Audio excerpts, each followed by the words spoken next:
Hi, everyone. Welcome to the Shamans Cave. I'm Sandra Ingerman.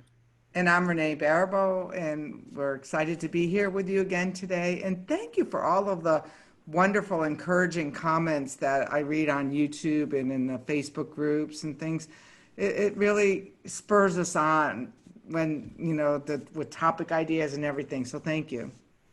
Yeah, and I have to say, the Facebook page is really amazing. I am going to admit right now that I'm taking a break from Facebook for a little while. I think Facebook breaks are really good, but on our page, there's a post that a man by, I'm just going to use his first name. Well, I'm using his post in my next newsletter, so I might as well tell you to look for it. Jack Weird wrote the most amazing poem on our Facebook page, and you go search it out, or if you don't, it will be in my August transmutation news. Awesome. And I'll search it out. And if I'm looking forward to seeing what it is. I don't know if I know which one that was, but if it's amazing, I must have seen it, or maybe I didn't. There's a lot on that page. That page, did you know, Sandra, that page is now over 5,000 people strong, and about 100 people at least a week join in our YouTube subscribers. If you're not a YouTube subscriber, you should be because we're like well over 6,000 people there as well. And every week, thousands of people are listening to this podcast. And this isn't a commercial for the podcast. And I might as well make it a commercial. So share it with other people because if there's more than thousands of shamans out there, so maybe, you have other friends and other community members who would really benefit from this work. And if you make a share, the blessings come back to you tenfold. That's So absolutely true. And it builds community. It really builds community. And, one of the things that I've noticed as I've needed to step out a little bit this summer from Facebook, because I'm always working on projects and I'm always working on my health.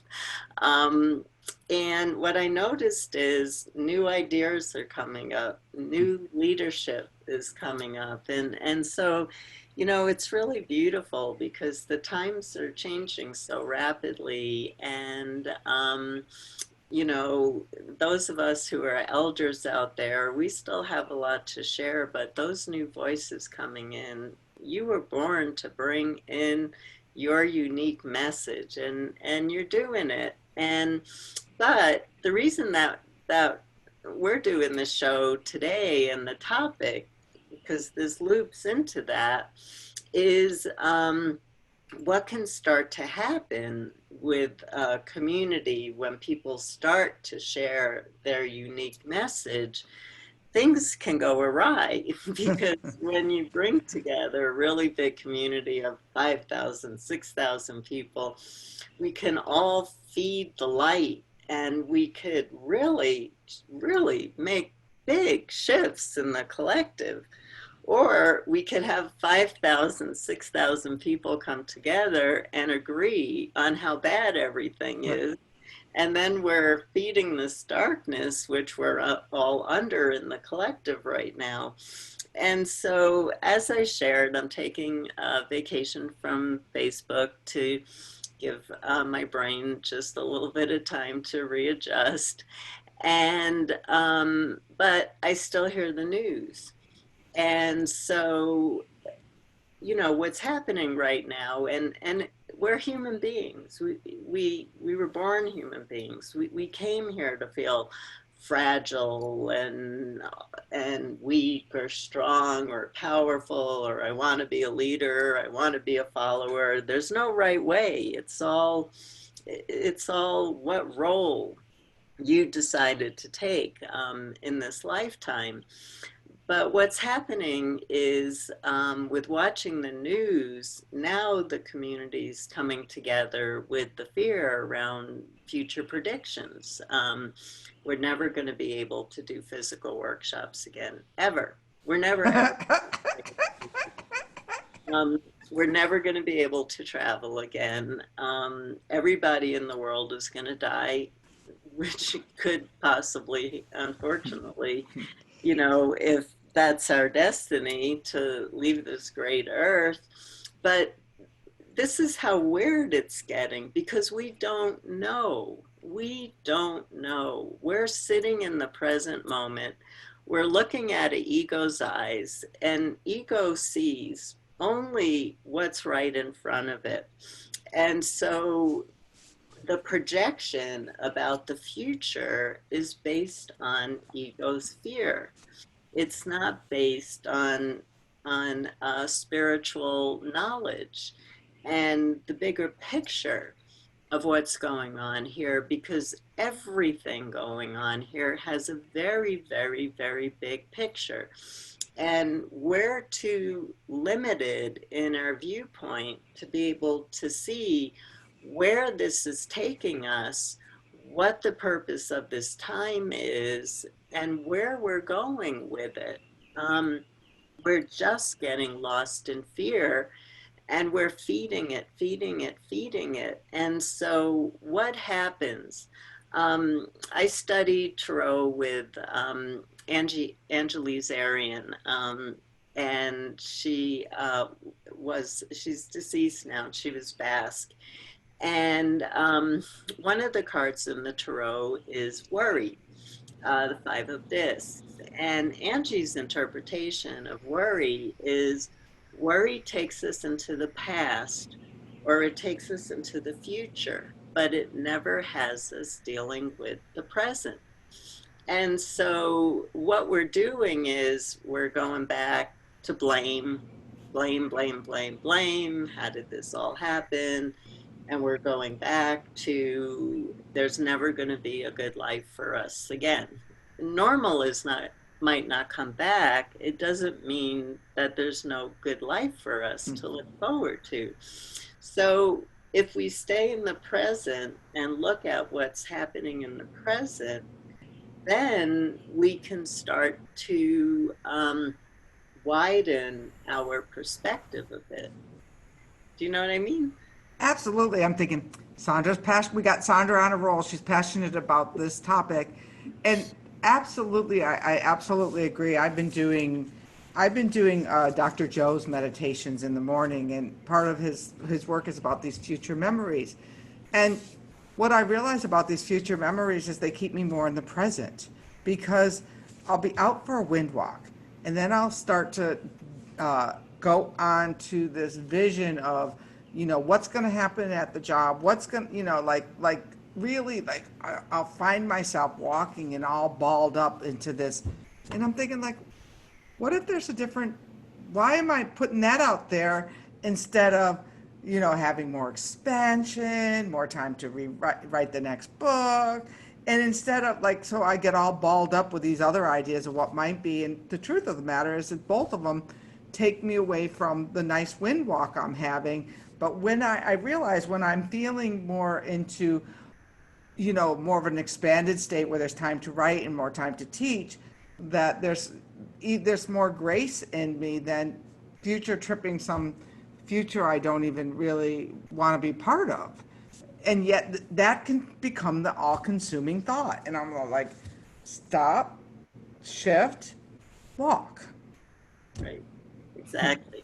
Yeah, and what's been really helping me, and it's not a decision that I made, and it's one of the reasons I had to leave Facebook, is that every single part of my being is calling me within to be in silence right now, to be able to listen. I mean, I'm doing my work. I do a lot of breathing. I'm doing a lot of chanting right now, and really expressing love and feeding the collective with love because what we feed grows.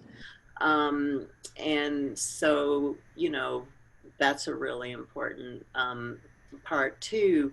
But I just feel that the chaos of the noise of the collective is also throwing people out of balance, and keeping them out of the present because there's so many opinions. So where does your mind go? How many opinions can you take in? And then you go, well, oh, that sounds right.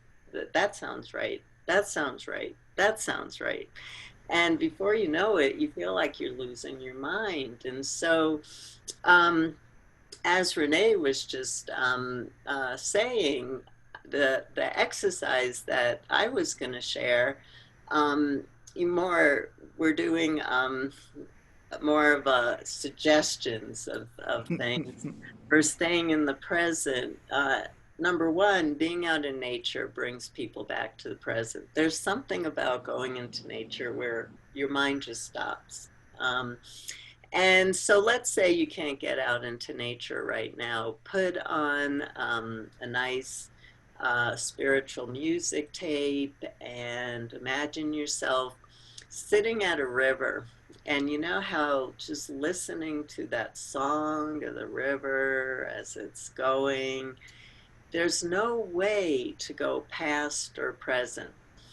Sitting at a river, at least this works for me, is the best way for me to stay present. My mind just tunes into that song of that river and doesn't want to hear or think about anything else.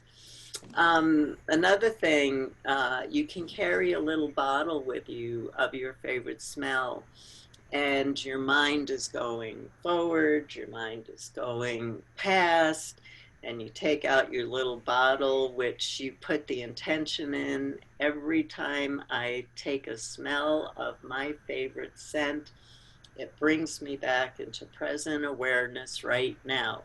And when I'm in present awareness right now, what are the things that I really need to be thinking about? What are the positive things I need to be doing? And what are the challenges? What are the challenge today? Not tomorrow, not next week. What's the challenge today that I might need to look at finding a solution for? Taking a drink of water, but programming yourself that every single time you take a drink of water, you stop and say, have I been in the past, or have I been thinking of the present, or the future? Am I staying present? And pull yourself present. So I hope that gives you some ideas. And Renee had started with an idea of doing a similar thing. So you can find your own ways of what can you put like a hypnotic